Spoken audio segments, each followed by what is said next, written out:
In 2010, noted film critic Roger Ebert made a rather blanket statement about video games. To my knowledge, no one, in or out of the field, have ever been able to cite a game worthy of comparison with the great dramatists, poets, filmmakers, novelists, and composers. That a game can aspire to artistic importance as a visual experience, I accept. But for most games, video games represent a loss of precious hours we have available to make ourselves more cultured, civilized, and empathetic.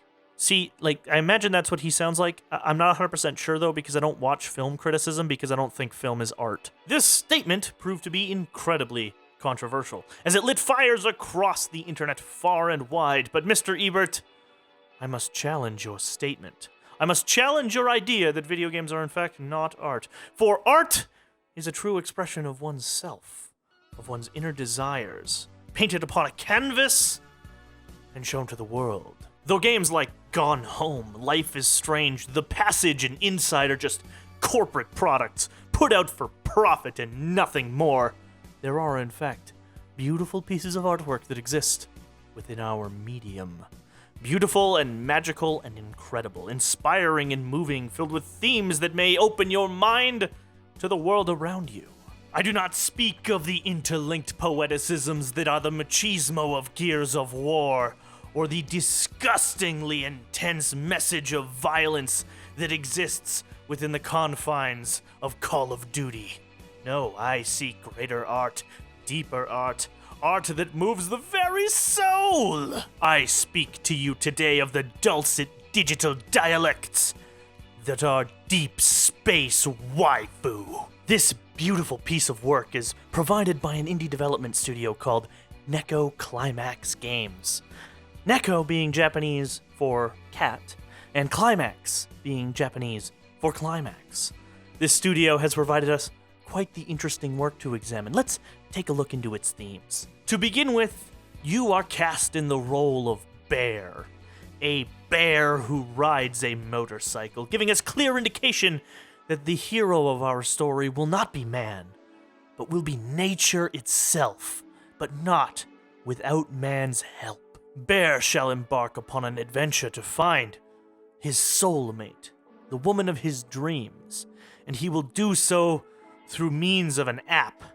He shall go on various dates which involve him riding his motorcycle upon gigantic renditions of his chosen courtship partner, destroying mysterious machines that rain down upon him, and in the process, breaking his partner free of the repressions and sexual anxieties which control us by destroying their clothing, a symbolic act of liberation. For our hero is a liberator, one who rides free of his own volition and breaks us free from the chains that bind us to everyday society. Now, there is a lot we can glean about this game from its presentation, as Bear destroys the chains of repression around us with laser beams fired from his motorcycle and also apparently dollar bills for some reason. We can see the struggle in action. Freedom versus safety. Security versus liberation. Sanctity versus hedonism. All of this plays out as we look on from above, witnessing the carnage from a top-down perspective. It gives us the idea that we are separate from our liberator, from our protector, that perhaps we too require liberation, and can only watch as he doles it out to a selection of buxom anime women. As levels progress, Bear does battle against a variety of robot enemies who hurl attacks at him constantly, which he must weave through, for only one mistake will spell his end. As we witness from our view on high, Bear does battle with these fiends, defeating these representations of anxiety and pressure that keep us pinned down, pinned within our repressive clothing. At the end of these battles, Bear must face down a great enemy, a boss encounter in which Bear must use everything at his disposal to destroy them. These bosses always come in when intimacy is at its greatest, as indicated by the warning screen that comes up. Truly, these repressors fight against intimacy. They could represent many things, anxieties and issues that we have about each other and ourselves, even social media itself, which, while it draws us closer together, also tears us further apart, fighting the concept of intimacy. That concept that Bear has come to represent. Once the battle is over, Bear moves on to his next fight.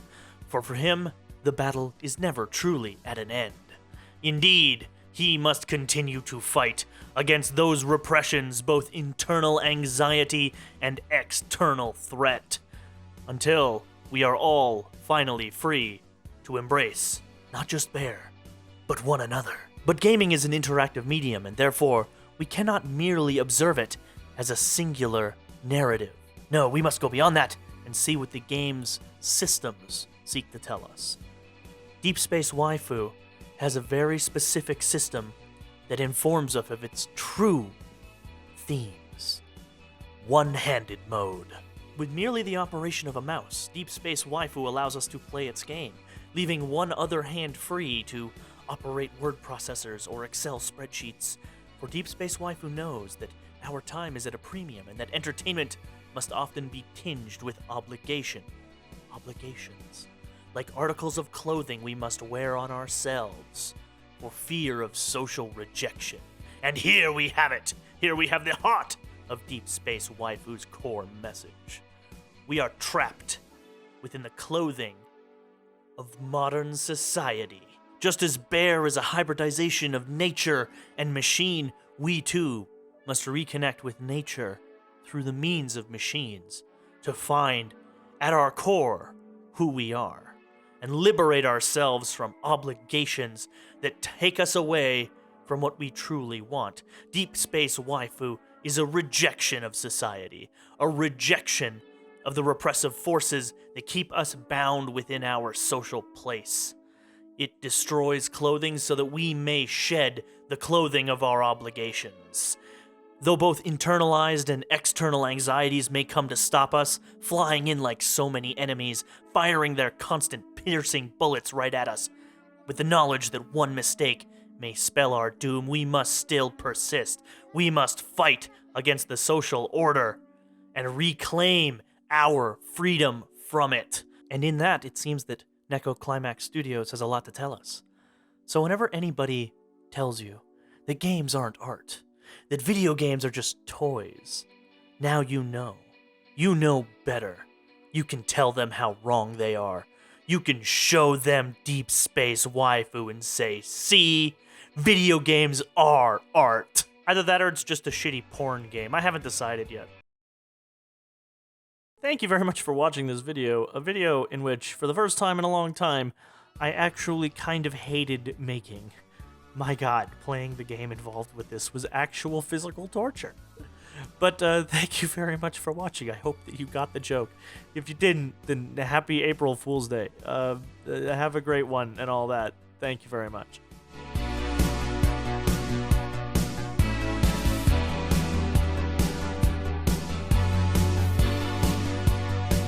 Alright, there is one good thing I can say about this game. This soundtrack is pretty jammin'.